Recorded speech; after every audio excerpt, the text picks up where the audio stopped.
Hi, my name is Angie Le Mar, and we're going to be doing the Mother and Daughter podcast. This time not with me and True, it's going to be with my mother, Olive Martin. Say hi, Olive. Hello, how are you? I love that. So, Mum, we're here in Jamaica, and I am here with you, always here with you, spending time with you for a long time this time. But you know, as a mother and daughter, we have a great relationship. Yes, we really do. And I couldn't live without her. oh, that's lovely. You know, just talking about mother and daughter, that's a lot of the subjects that come up. Tell me a little bit about yourself growing up in Jamaica. What was that like? Well, it was a bit difficult because, especially when you're in your teenage, you'd like to do the things that you want to do, but because your parents were so strict, you were kept under that umbrella light, you know? So you just wait for the time to just move out. And when the time came in my late teens, I moved out and rent a room because I was earning some money. I could pay the rent. So I had my freedom. And then life started that way. So growing up in Maypen, you're Love Lane, that's where you live, Clarendon. Yeah. What was it like? Because you had a big family. Yes. And you're the first. Yes, it was about 14 of us, 2 died, and 12 was alive, and I was the eldest one. Oh, wow. So I have to cook and wash and bathe everybody at night. It's a lot of children. Yeah, eh? There's a lot of children to have to look I have after. to bathe them and do the hard work because there were a lot of girls, but they were just growing up like that. I was the eldest one, so I have to all the, as they call it, the donkey work. That's the hard work. So it was difficult for me. And as soon as I see them start growing up, I just move out. So is that when you went to England? Because how old were you when you left Jamaica to come to England? I was 24. 24. And you had 2 children that you left behind? Yeah. And then you came out. Daddy sent for you? Yes. Oh, right. How long did you have to wait? Just a year. For Daddy to send for you? Yeah. Because he really wanted me to come. Oh. And I wanted us to go. Yes. So was it difficult leaving 2 children, knowing that you didn't know when you were gonna be coming back or how it was gonna work? Yes, it was difficult when I tell my mother that I have to go, and I was asking her to keep the 2 boys for me, and she refused. You know, she said she could do it. Then a church brother who we were very close to take her aside and talk to her and said, he said to her, the man want his wife, keep the picnic there now, and make sure, and let she go. And then she break and she take the 2 boys, and I start to look about my papers and things and leave and go and meet my husband after a year. So when you were in England and you're waiting for Daddy, no, you're in England, Daddy sent for you. How was it not seeing your children for quite a few years? Yes, it was 6 years. Before they came? Yes, before, you know, but every fortnight I always send their money. They always get money every 2 weeks. I send money to them.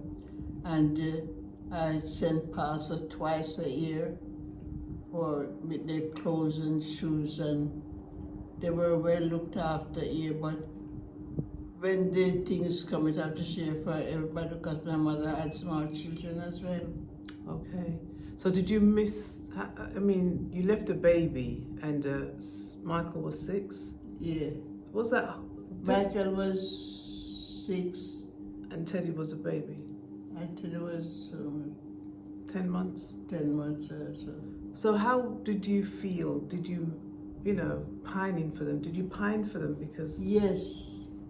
I miss them, but then I had was to get work, save money because I didn't want to send for one and leave the other. I want both of them to travel. So we save up money and sent for both of them. After, I think it was, I don't know, 6 years. So we talk about like trusting, you had to trust your children with your mum. What was your relationship like with your mum growing up as a child? Well, it wasn't very good because I had a problem, and it was a hearing problem. So when she would call me or talk to me, I didn't hear. So she reckoned that I was feisty. I didn't pay her any mind, so she treated me bad for that, not knowing that I was deaf in my left ear. I could, if you're talking to me on the right, I can hear. If you're talking to me on the back, I can't hear. You know, it is a front contact with eye, you know. But my mother didn't know what was wrong. So till I have an auntie that came and visit, and the auntie was sort of talking to me, and she shouted out and said, "Deafy!" And I heard that because my auntie discovered that I was deaf, but still my mother didn't pick it up that I was deaf. And then she never treated me so good because she think I was feisty. Yeah, she thought you was ignoring her. Yes. So that was my problem. And that caused you to get a lot of beatings? And she could have beat me. Oh, God. She beat me, man. We get the most beaten in the family because I'm ignoring them. She claims that me turn woman. I pay them no mind. That time when I hear a word where they must. I remember when we were growing up, if I used to come home from school and if you were sleeping on your left ear, on your right ear, that means the deaf ear was up and you couldn't hear the door. No. So I used to be outside and people used to say to me, "Can't you get in? Can't you get in?" And I used to say, "My mum's sleeping, I've got to wait for her to turn." So I had to kind of keep ringing in the hope that you would turn over and you hear you open the door, because then you'd come downstairs like half an hour later and say, "We're never here." And I used to go, "I know, Mummy, you're sleeping, and you're sleeping on the good ear." So I understand that. So it must have been difficult for your relationship with your mum, feeling like you're being picked on or feeling like you're being a little bit, so, you know, it's unfairly treated. But you still loved her. Of course. Yeah. Because when I went to England, I always sent her money and things and take care of her. But I was born this way. And when I went to England and I go to different doctors and to check it, but they said they couldn't help me because I was born with a deformity in my left ears, you know. I could only hear out of the right ears, but after many years, I got myself an hearing aid. But they were asking if I want one in these ears. And I think you were with me and you said, it's no use getting one in the left ears. Just give her one for the right. So I had the hearing aid helping me to hear. And it did make a big difference. Yeah. So what are some of the values that you learned from your mum, you know, even though you were kind of felt like you were being disciplined a little bit heavily and she kind of felt you were rude. What did she teach you? What were some of the values that you learned from her? Well, I learned from her to be honest. That's one. She teach me to cook and to keep my surroundings clean and all that domestic things, you know. But to learn a trade, when I reach my teen, I have to teach myself the trade by.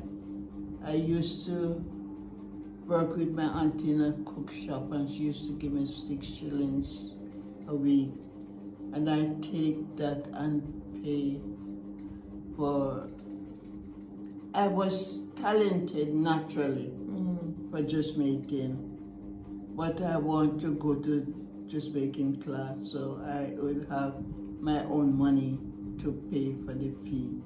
And I learned with a lady that actually she didn't know much more than me. Oh, I see. Yeah. And I learned to sew on the machine and such like. And after a while, I bought my own machine and touched up in the corner, like, you know. And saw your frock then.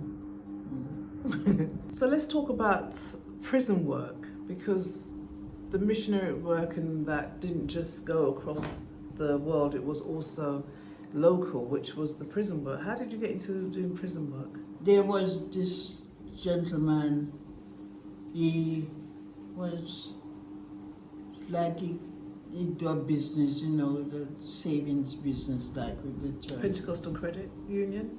Eh? Credit Union. Credit union. Yeah. Anyhow, he set up this prison ministry for me, you know. So Brother Jones? Jones. Yes. So he would send me there to the prison. So I went to my boss and I said to him that I was coming, if he could give me half a day on Thursday to go to the prison, because I have a prison ministry, and he was so good, he gave me the time to go, so I would fill in back that time with somewhere the other, whether Saturday morning or whatever, but he loaned me the time to go half days on Thursday and visit them. And But you went for quite a few years though. You did that for, how many years did you do that prison? I don't quite remember till sometime. It was over 10 years. Long time. Let's talk about some of the women that you met who you changed their lives, because even sometimes on Facebook some people will pop up and send me a message and say, I met your mum when I was in prison. She used to minister to me, send her my love. So people still contact to say hi to you. Yeah. Yeah. You met some good friends. Because I used to treat them good. I remember I came to Jamaica once, and one of them women in their husband was a fisherman, and he brought me fish and lobster and all those things to take for her, but I have to disguise it, like, you know. So anyhow, there was another lady who was like, she worked at the gate or something, so she would take the things from me and give it to this person, you know. Oh, okay. So when I come to Jamaica, the gentleman came and visit me and bring me the old fried fish and that's nice. them things to carry for her, which I did. Whoever I met, I always treat them good, and they could trust me, you know.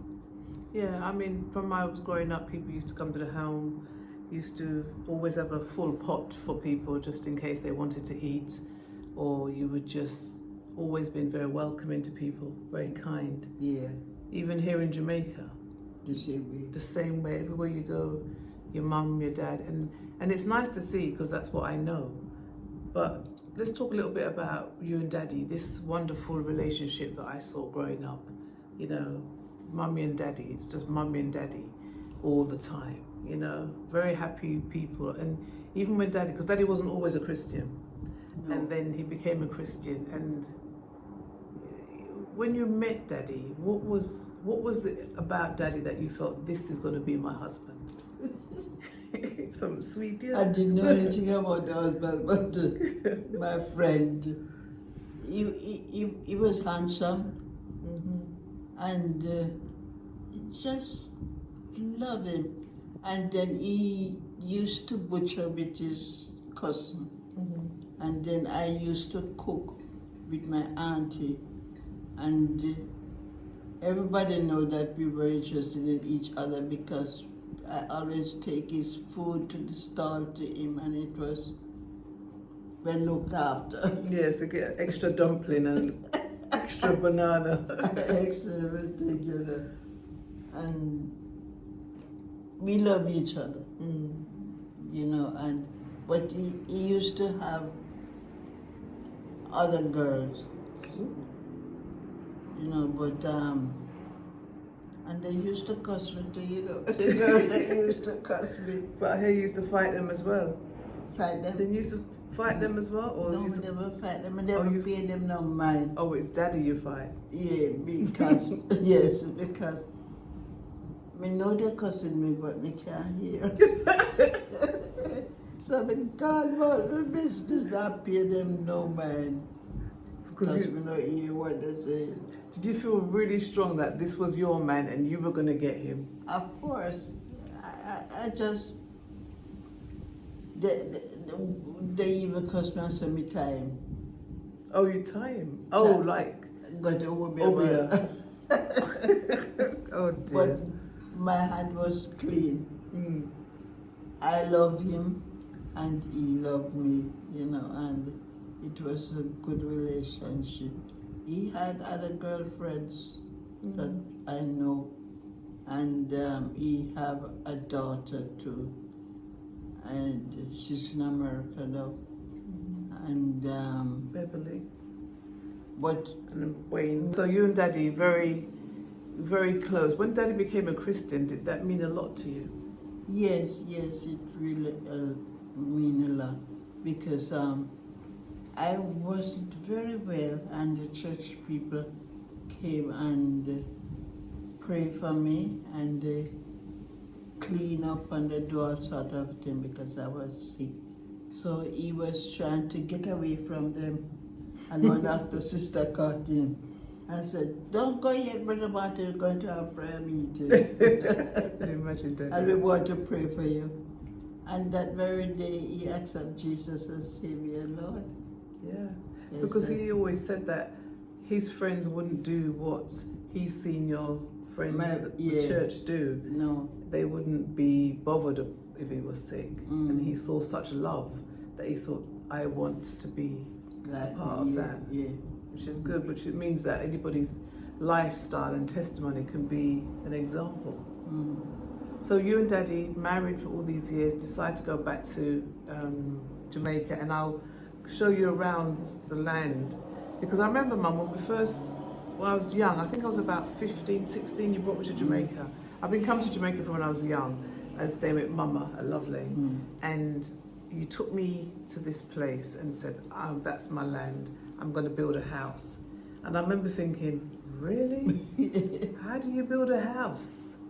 And over the years, you built your house and you built your house. And all I ever remember you saying was, you're going home. You're going home. You and Daddy are going home. And the beautiful home that you built, the vision that, I know you have a strong faith. And when you decide to do something, Mummy, you go for it. But this is a big vision. I get this sketch from somebody at work, and this plan was a contrast of a Canadian house and an English house come together. And I get this design, and I photocopy it, and I start to draw lines, but the rooms were small. And I start to say, well, I want them by 12 by 12 and this big room, and start to work on it. And then this is the house. Why you call it Faith Villa? Because it was built by faith. Okay. That's so much the money, but by faith, I must have this house. Because I get the design. A guy at work gave me the design because he used to go to African guy. He used to go to home exhibition. Oh. So I always get these houses thing, and he bring this for me. He bring me a book, and I give it to a guy to sketch. And the guy would give back the book, so I sell for it.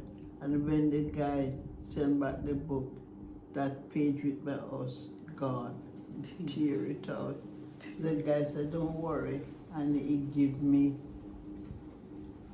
one with the outlay and everything. So that was even better than the sketch in the book. Oh, I see. So it worked out better. I have that to give to the architect, and he's draw it for me. And that's how this house come into being. Now tell us about what happened with the gazebo, because you didn't have a plan to have a gazebo. No. What happened there? I had the water tank. I have to have a water tank.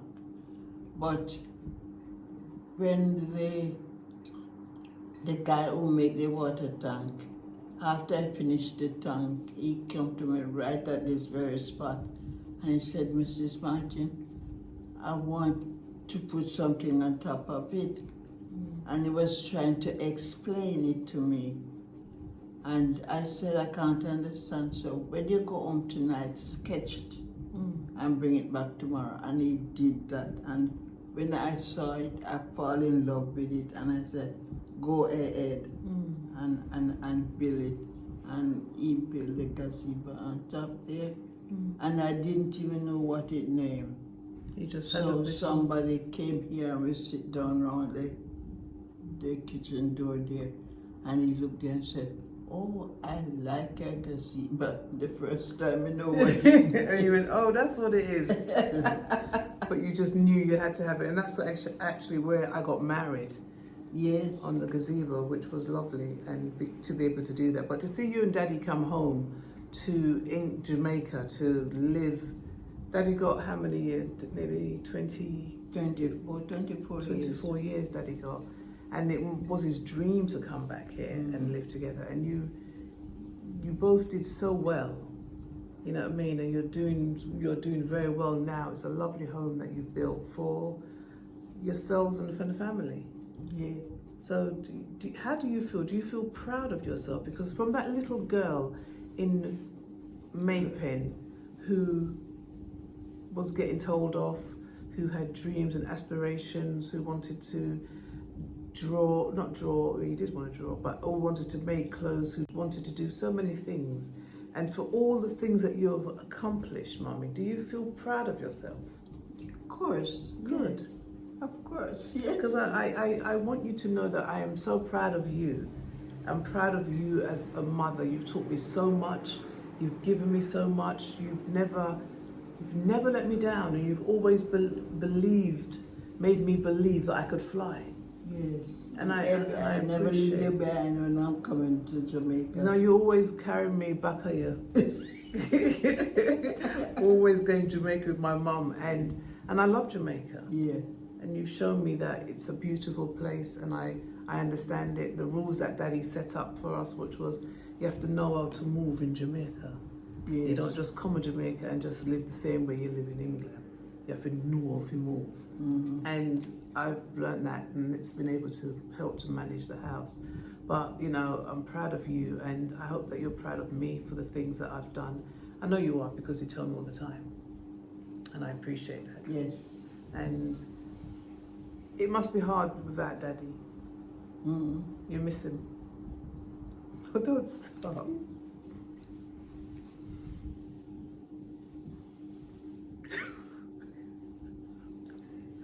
You were such a nice man. The love of my life. Yeah. But he died okay. Easy. Yeah. It was he went well, Mum. And he was ready to go. Yeah. You know, and he was happy and he was peaceful. Yeah, and I was on the veranda, and I think your David, the daddy wanted me. And I came the foot of the bed, and he opened his eyes wide, and he looked at me, and then he closed his eye and died. And I jumped in the bed. Yes. Yeah. I put me on his chest and I said to Dave that he's gone. He died so beautiful. And then he was so handsome Oh, when he yes. died. It's like his face went into this young boy, Yeah.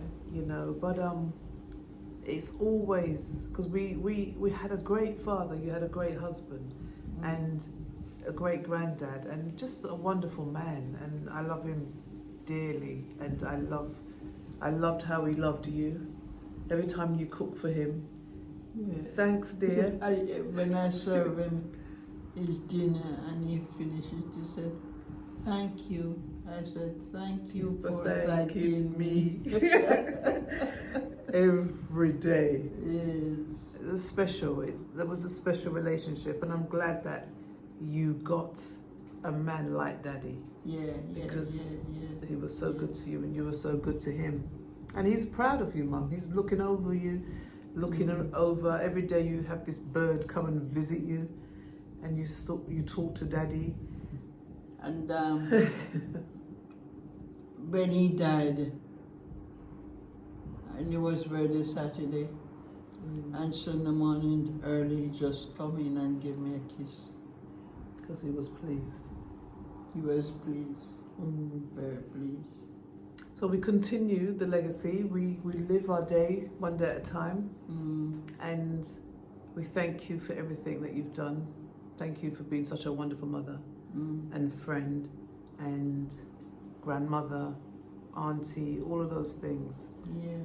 God bless you. Thank you for raising me to be in the kingdom, because that was a big old deal. He always said to me, "I give you 3 boys. Leave me and my daughter alone. Take the 3 boys. Me get 3 for one." Yeah. He really did love his daughter.